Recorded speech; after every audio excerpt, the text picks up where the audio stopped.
तलब सादक डिजिटल के नादरीन अस्सलाम वालेकुम।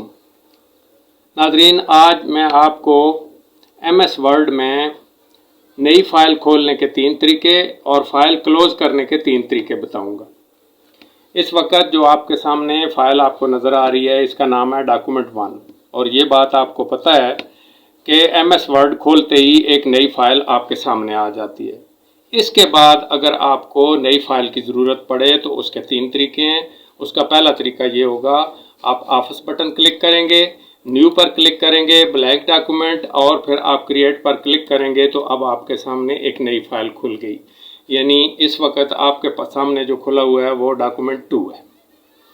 इसका दूसरा तरीका ये है कि आप क्विक एक्सेस टूल बार भी इस्तेमाल कर सकते हैं, और इस बार अगर आपने नई फ़ाइल खोलने का तरीका लगा रखा है, मौजूद है, तो आप उस पर क्लिक करके भी एक नई फ़ाइल खोल सकते हैं। मैंने उसको क्लिक किया तो इस वक्त हमारे सामने डॉक्यूमेंट 3 खुला हुआ है, यानी हमने 2 फाइलें खोल दी।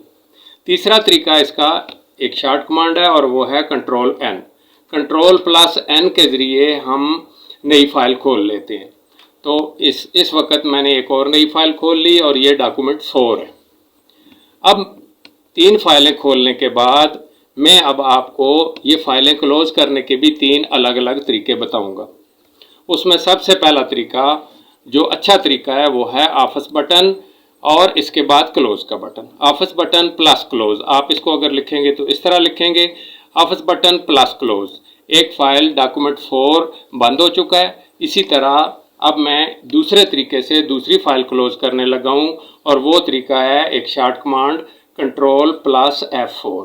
Ctrl+F4 क्लिक किया तो एक फ़ाइल और बंद होगी।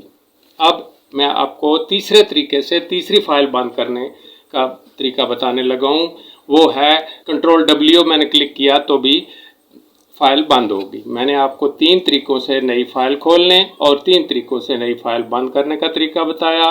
नाज़रीन, तलब सादक डिजिटल को लाइक और सब्सक्राइब कीजिएगा और बेल आइकन का बटन दबा दीजिएगा ताकि हमारा आपका राब्ता चलता रहे।